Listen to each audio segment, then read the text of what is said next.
Secunderabad new Boiguda central views apartment Shri Uppalamma ఆలయంలో K Sai Kumar ఆధ్వర్యంలో ఆషాఢమాస బోనాల జాతర ఘనంగా నిర్వహించారు. ఈ కార్యక్రమంపై ఆయన మాట్లాడుతూ ఆషాఢమాస బోనాల సందర్భంగా అమ్మవారికి ప్రత్యేక పూజలు చేసి మహిళలు బోనాలు సమర్పించి మొక్కులు తీర్చుకుంటున్నారని తెలిపారు. ఈ కార్యక్రమంలో కె రాజు, పి శ్రీనివాస్, ఏ వెంకటేశ్వరరావు పలువురు ప్రముఖులు పాల్గొన్నారు.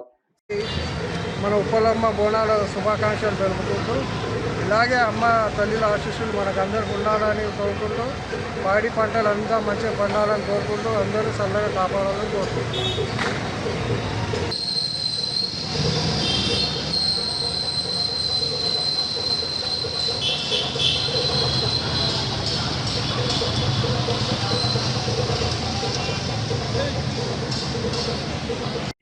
నేను జోగిని హారికని. సికింద్రాబాద్ రైల్వే స్టేషన్ కొంచెం ముందుకు వచ్చిన తర్వాత ఉప్పలమ్మ గుడి, ఉప్పలమ్మ గుడి, పరమన్నం గుడి, ఉప్పలమ్మ గుడి దగ్గర నేను ఇప్పుడే శిగం మోగాను. ఇప్పుడే భక్తులకు చెప్పాను, ఏమీ లేదు. ఇది మళ్ళీ సంవత్సరం వరకు ఇదే ఉజ్జయిని మాంకాళి ఎలా పెద్ద పేరు తెచ్చుకుందో అట్లా పేరు తెచ్చుకోవాలని కోరుకుంటున్నాను. ఈ గుడిలో ఉన్న ఏజెంట్స్ కానీ ఎవరు కార్పొరేటర్ ఉన్నారు కానీ వాళ్ళు కూడా పేరు తెచ్చుకోవాలి, వాళ్ళు కూడా పేర్లు నిలబెట్టుకోవాలని కోరుకుంటున్నాను. వాళ్ళ తరఫు నుంచి నా పేరు కూడా నిలబెట్టండి, మలక్పేట హారిక పేరు కూడా నిలబెట్టండి. ఈ గుడి ఎంత పెద్దగా పెంచుతారో, గుడి అడ్జస్ట్మెంట్ ఎవరున్నారో అది గవర్నమెంట్ పన్ను నేను తెప్పిస్తాను. గవర్నమెంట్ నుంచి నెలకి ఏమవుతుందో అది ఇప్పిస్తా బాధ్యత నాది ఉన్నది. నేను జోగిని హారికని మాట్లాడుతున్నా, ఇప్పించగలిగితే బాధ్యత నాది ఉంది. కూడా గుడి ఏజెంట్ నాకు సపోర్ట్ ఉంటే దానికి నీ కారణము నేను మొత్తం కన్ఫర్మ్ చేయగలుగుతాను, దానికి కూడా చేస్తాను. ఈ గుడి ఎంత ఇప్పుడు మనకున్నది 6 పాయింట్ వరకు ఉన్నది. మనం ఎంత వెయిట్ ఉన్నామో అంత వెయిట్ వరకు ఉన్నది. దాన్ని ఇంకా నేను గుడి డెవలప్మెంట్ చేయాలనుకుంటున్నాను. ఇది ఇంకా డెవలప్మెంట్ చేయాలి, ఇంకా డెవలప్మెంట్ కావాలి. ఎందుకంటే ఉప్పలమ్మ అంటే చిన్నది కాదు. ఉప్పలమ్మ అంటే ఊరేగించుకున్న అమ్మవారు,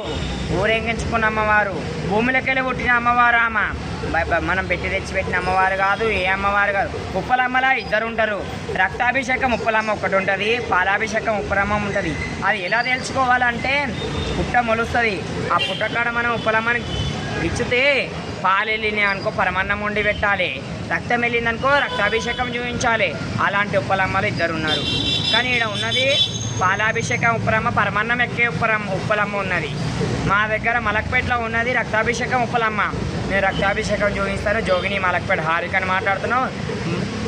గుడి ప్రజెంట్ ఎవరున్నారో వాళ్ళు కూడా నా ముందుకు రావాల్సిందిగా కోరుకుంటున్నాను. వాళ్ళు కూడా ఒక లైవ్ ఇవ్వాలని కోరుకుంటున్నాను.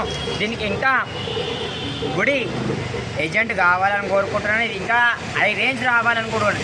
ఇప్పుడు ఉజ్జయిని మాంకాళి అమ్మవారి టెంపుల్ ఎలా అయ్యిందో దానికన్నా డబల్ కావాలనుకుంటున్నాను, దానికన్నా ఫేమస్ కావాలనుకుంటున్నాను.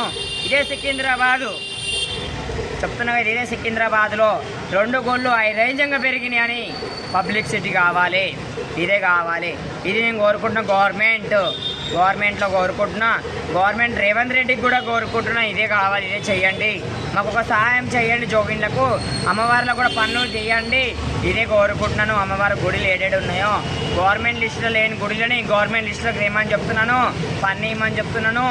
సంవత్సరం ఒక్కోసారి చేస్తాము, ఏడాదికి ఒకసారి చేస్తాము. రోజు మేము చేసేటోళ్ళం కాదు. రోజు మేము దీపం పెడతామా, పూజిస్తామా, అంతవరకే. సంవత్సరం ఒకసారి అయిపోగా జోగిన్నెలము ఆమెకు ఇంత పరమాన్నము, ఆకుకూర, కూరలు, గారెలు, పరమాన్నము తీసుకొచ్చి నైవేద్యం ఎక్కిస్తేనే ఆమె తరపు పెంచాలి. లోక పబ్లిక్ని కాపాడుతున్నది.